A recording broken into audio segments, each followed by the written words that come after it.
Hello and welcome. You're watching the weekend edition of Into Vietnam, brought to you by VITV channel. Let's take a look at top stories during the week from August the 4th to August the 10th. More than 1.1 trillion dong of the realty supporting package is disbursed in Hanoi. The United States Senator Bob Corker visits Vietnam. And the World Bank said Vietnam is slow in resolving bad debts.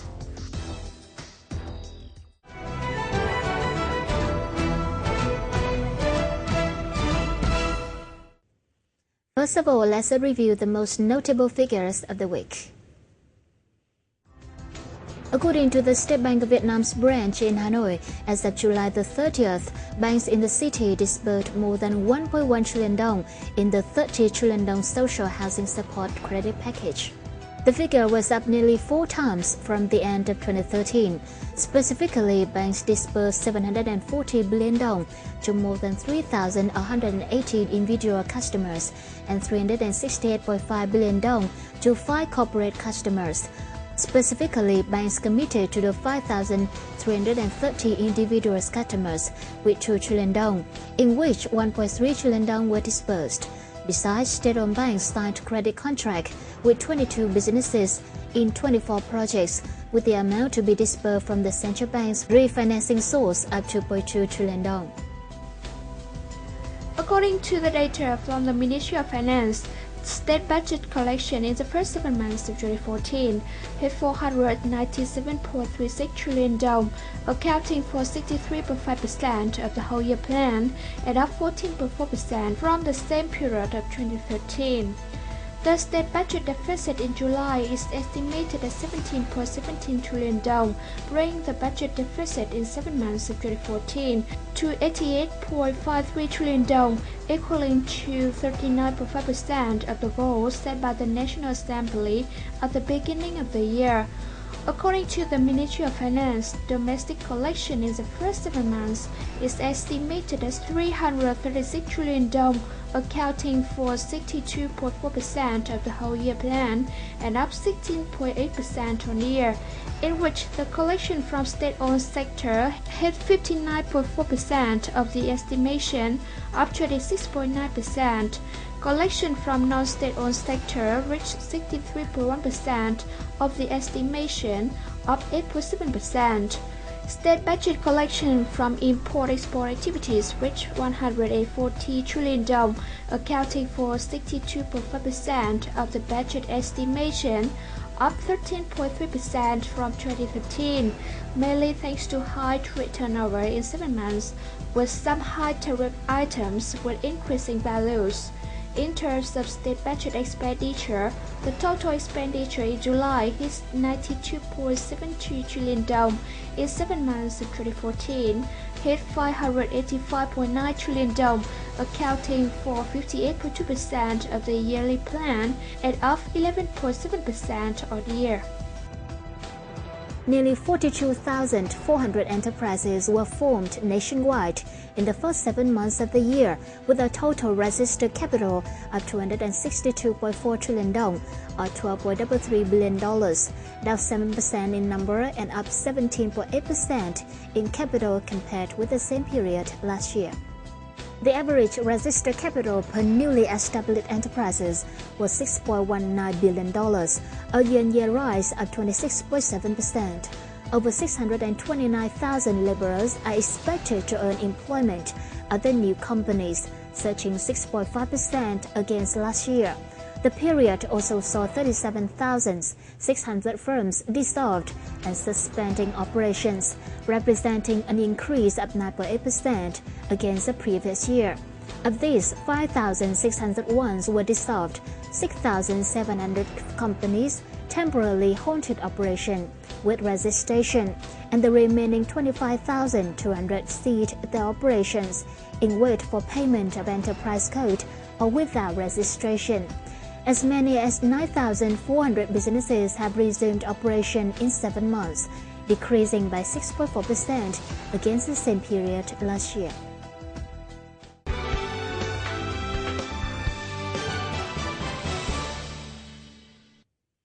Coming up next is some major macroeconomic and investment news.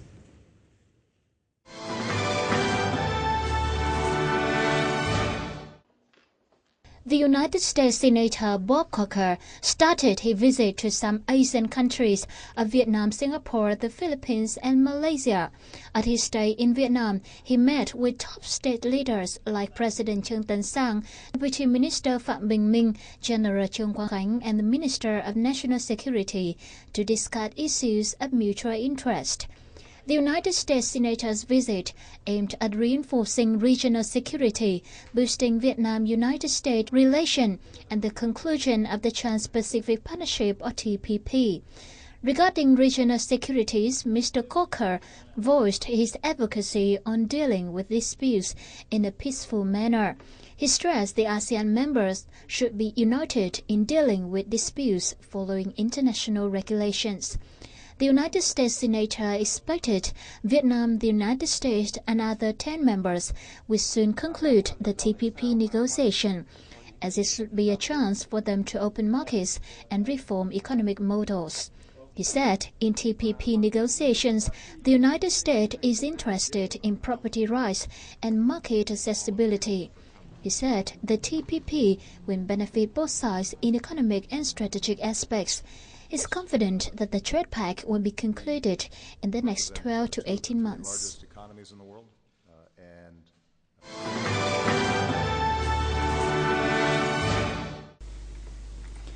Analysts predict a new wave for commercial banks taking over finance companies following a new government decree. Decree number 39, which took effect in late June, will help finance companies become more attractive. They will be able to issue deposit certificates, short and long-term bonds, treasury bills, provide guarantees, and issue credit cards. In theory, commercial banks can expand their network by setting up more branches at transaction points. However, it would be less costly and less time-consuming to buy operational finance companies to reach the same goal. Under the current laws, banks have to allocate at least $300 billion to every bank branch and meet a lot of other requirements on staff and facilities to run the branches. Meanwhile, if they buy finance companies, they can take full advantage of the company's existing networks and services, especially consumer lending, which is the biggest advantage of companies. Analysts believe that it's now the right time to buy finance companies because the companies are inexpensive now.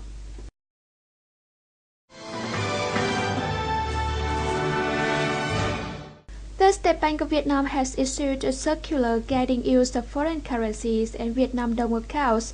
Accordingly, the circular number 16/2014 regulated that from 15 September, residents and non-residents who are organizations and individuals are allowed to transfer between their foreign currency accounts opened in different banks or in bank system which is authorized. It is not applied to those who are not allowed to transfer foreign currencies as regulated by the State Bank of Vietnam on the purchase and sales of foreign currency by state economic groups and corporations.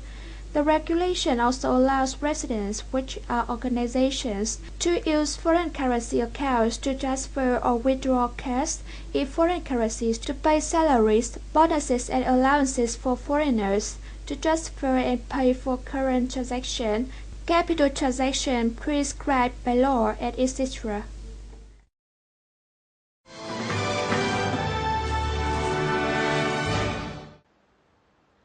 The Canadian International Trade Tribunal has initiated a preliminary investigation on anti-dumping and anti-subsidy tariff on certain oil country tubular goods from several countries including Vietnam. The Competition Management Department said on August 6th that the CITT decided to conduct the investigation after it received a report from the Canada Border Service Agencies on carrying out the anti-dumping price and anti-subsidy investigation on OCTG imported from some countries, including Vietnam. Those who want to take part in the investigation are required to send the application to the CITT before August 5th. List of participants will be announced on August 8th. Submissions by those in opposition to the lawsuit must be sent not later than August 21, 2014, and plaintiffs can submit its documents to the respondent no later than August 29th. The CITT is scheduled to give preliminary decision on October 19, 2014.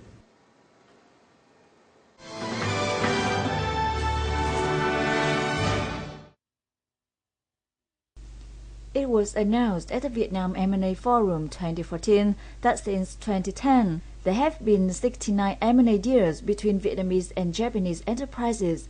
The number is equivalent to that of Thailand, at least among 9 ASEAN members. However, the number of Vietnamese and Japanese M&A deals tended to slump in 2014, with only 4 transactions within the first 6 months versus 20 deals in 2013. A visual survey in 2013 showed Japanese companies ranked Vietnam the first in ASEAN countries for its low labor cost, stable and high qualified workforce. They made general assessments that Vietnam is relatively attractive to investors thanks to its liberal and growing domestic market. In the second wave of M&A deals among Vietnamese state firms, Japan expects large-scale transactions in big companies of key industries, and it is also expected to penetrate in financially troublesome sectors.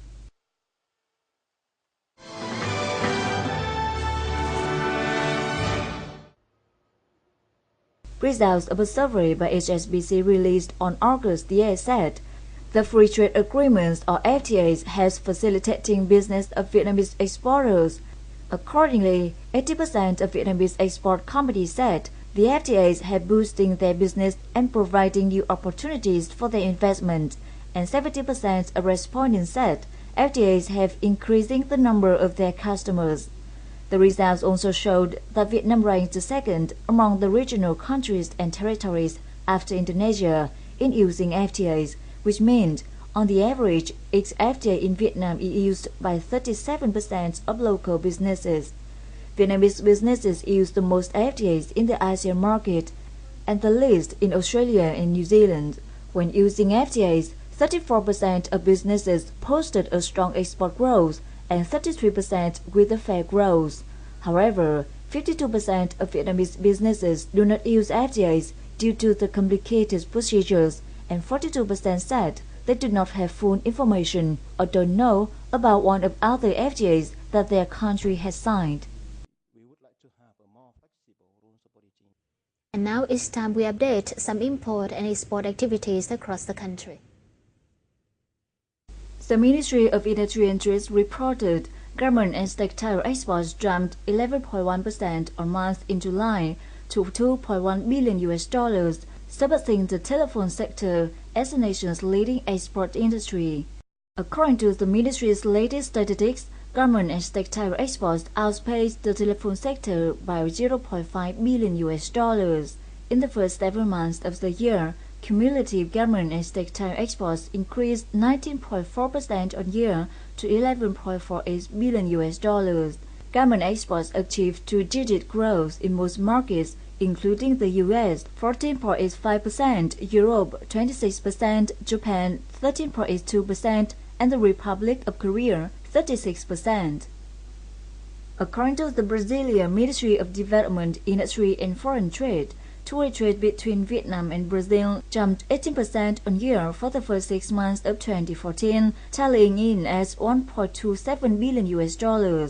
For the first half of the year, Vietnamese export revenues from Brazil surged 33.3% to hit a record of $732.6 million, while its imports from the country edged up slightly by 2.2% to $542.5 million. Vietnam's major exports to Brazil were telephone accessories, footwear, frozen fish fillets, and synthetic fiber. Brazil mainly shipped corn, soybeans, and cotton to the Vietnamese market. Vietnamese aquatic products are gaining a firmer foothold in the global market, as evidenced by healthy growth in exports to both traditional and new markets. In the first 7 months of 2014, the country's aquatic exports picked up 24.5% from a year earlier to $4.2 billion, with the US, EU, Japan, the Republic of Korea, and China as top importers. Such a pace was fueled by a strong shrimp shipments, which saw double-digit growth in many markets. Shrimp exports to the U.S. and the Republic of Korea even posted three-digit increases. The Department of Fisheries under the Ministry of Agriculture and Rural Development attributed the achievement to stable material supply and good control over diseases of shrimps. The Vietnam Association of Seafood Exporters and Producers of VITV predicted that aquatic exports will continue the upward trend in the third quarter to hit $2.1 billion, including $1.2 billion from shrimps, as foreign demand is expected to increase in the holiday season at the end of the year.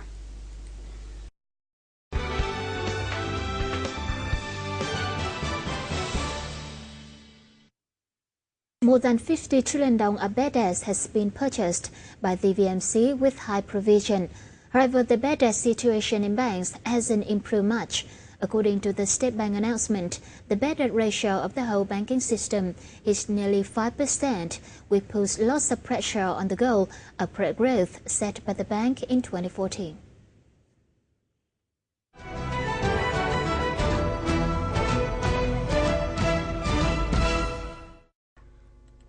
Among the debt groups, the potentially irrecoverable debts or debts of Group 5 of commercial banks are on the upward trend. In Sacombank, bad debts in Q1 2014 hit more than 2.1 trillion dong, in which the potentially irrecoverable debts was 1.1 trillion dong, up from 1.45% in the end of 2013 to 1.86% at the end of March 2014. Similarly, VITV's Group 5 debts accounted for the largest proportion, with 68.9% of the total bad debts. Vietcombank is in the top of the banks with large amount of irrecoverable debts due to the large scale of lending. In the first quarter of the year, this group of debts in Vietcombank increased 267 billion dong from the beginning of the year to reach 3 trillion dong, accounting for 41.3% of the total bad debts. Qua thì chúng ta có rất nhiều biện pháp và nỗ lực để mà xử lý cái vấn đề nợ xấu. Nó không chỉ là cái việc lập VAMC mà cả việc lành mạnh hóa hệ thống ngân hàng, rồi thì buộc các ngân hàng phải trích lập rủi ro dự phòng. Tuy nhiên thì mức độ nợ xấu là hiện nay vẫn còn là nghiêm trọng. Dù là các cách đo lường thì nó khác nhau. Bad debts is not a strange term. However, with the high growth in the past time, it causes concerns. Many years ago, the real estate sector and state-owned enterprises were the biggest output of the commercial banks. At present, when there's no big fluctuation on the market and some key law cases have been brought to the court, a large number of commercial banks don't dare to disperse capital as much as before. That's the reason why from the beginning of 2014 until now, the index of credit investment has been a low level. Lượng nợ xấu khổng lồ như vậy, nhưng mà chỉ có vào khoảng 500 tỷ. Thì muối bỏ bể. Mà cái thứ hai là hiện nay với cái cách thức như chúng ta làm, chẳng qua là gom nợ mà làm đẹp sạch cái bảng kế toán, bảng cân đối tài chính của các ngân hàng thương mại, các tổ chức tín dụng. Cho nên với cái cách thức hiện nay thì tôi nghĩ là khó có khả năng giải quyết được vấn đề nợ xấu. Mà hiện nay nợ xấu vẫn là một cục máu đông mà đang cản trở rất là lớn. Mà trong tháng gần đây chúng ta thấy rằng diễn biến cái số nợ xấu lại có chiều hướng gia tăng. Reducing bad debts and increasing credit investment for the economy are the daily task and the most important responsibility of the banking sector. However, at the moment, the bad debt ratio is up to 5%, while the credit growth is only 3%. Therefore, it's difficult to fulfill the goal of 12 to 14% of credit growth this year. Trước đây thì chúng ta khi bắt đầu vào khủng hoảng ấy, thì các doanh nghiệp là rất lao đao, rất khó khăn. Nhưng bây giờ trong một thời gian thực hiện và nó đang có cái vận hành thì bây giờ là lúc khó khăn nhất của các ngân hàng. Vì sản xuất nó đang co lại, khả năng đưa vốn ra rất ít, khả năng thu nợ phải rất khó, cái nợ xấu nó tăng lên rất cao. Cho nên đây là nó làm cho cái chi phí ngân hàng tăng rất nhanh, lợi nhuận giảm xuống và cái khả năng phát triển rất khó khăn. Đấy là những cái thách thức rất lớn của ngân hàng hiện nay. Và thời gian này cũng là thời gian khó của tất cả các ngân hàng thương mại, hay nói rộng ra là các tổ chức tín dụng. The report released by the state audit a week ago provided the bad debt data of the banking system in 2012. Accordingly, the bad debt ratio on December 31st, 2012 hit 4.08%, and as of June 30, 2013, the bad debt ratio of two-thirds of commercial banks all went up from the end of 2012. The bad debt problem was mentioned once again in the context of stronger credit growth. The debts in the past remain unsold, while new credit hardly go up.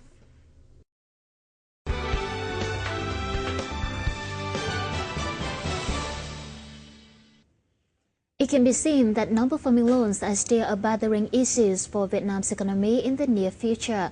What can be done to speed up the execution of the task? We talked to the top specialist of the World Bank on financial issues to find out the answer.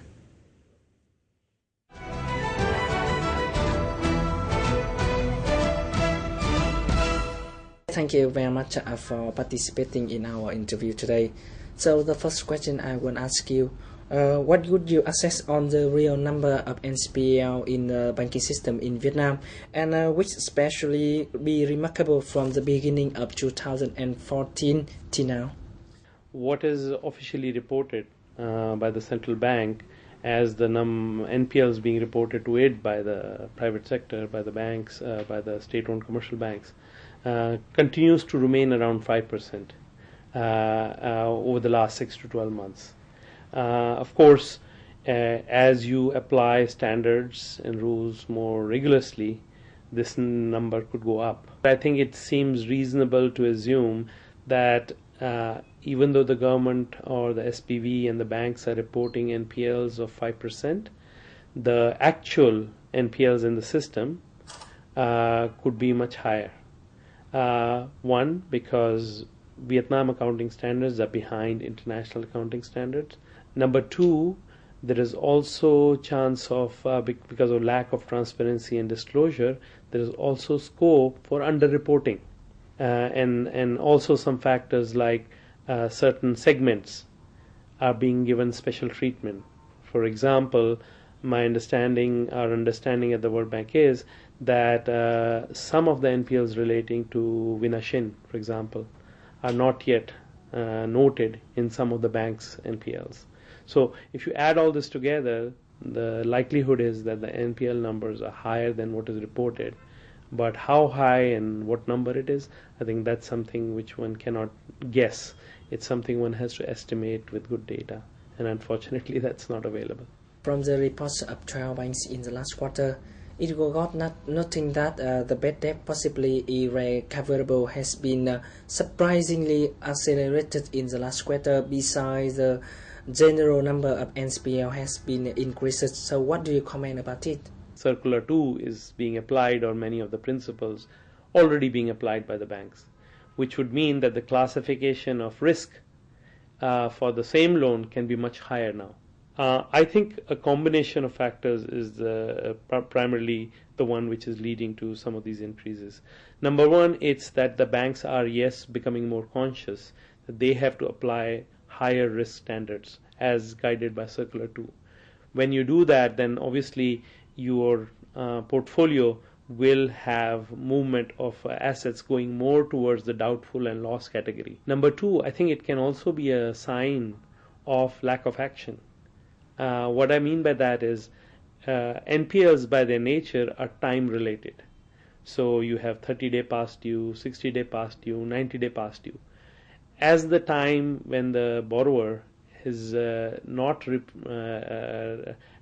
able to repay increases, and there is less activity in terms of trying to resolve that NPL. So I think it's a combination of these two factors which is contributing to some of the trend you're seeing in terms of the reporting of higher, more NPLs in the irrecoverable range. So what do you think about the change of the attitude of commercial bank now when they face to face to the NPL, the real NPLs number?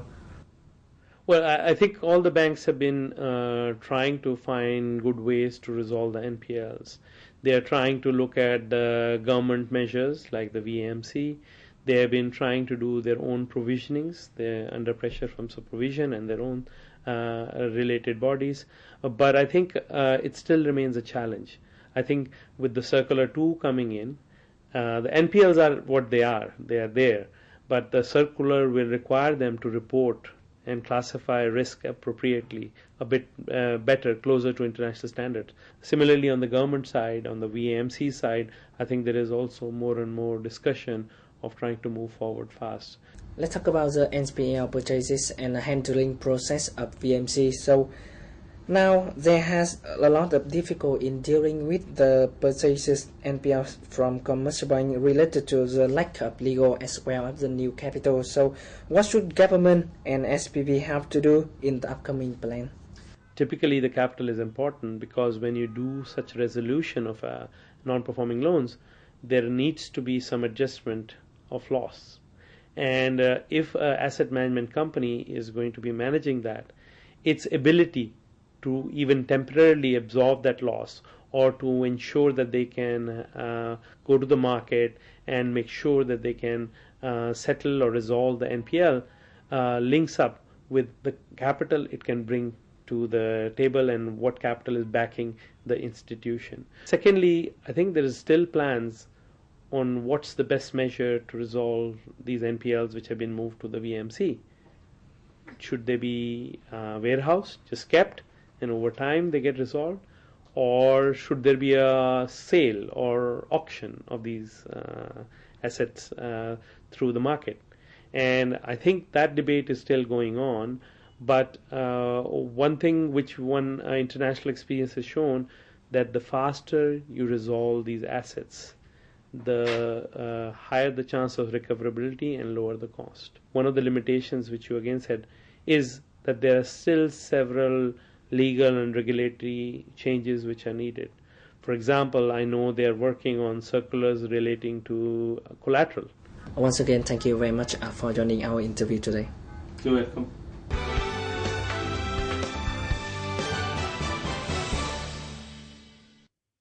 And now, in the final part, let's take a look at the summary of local securities market between August the 4th and August the 8th.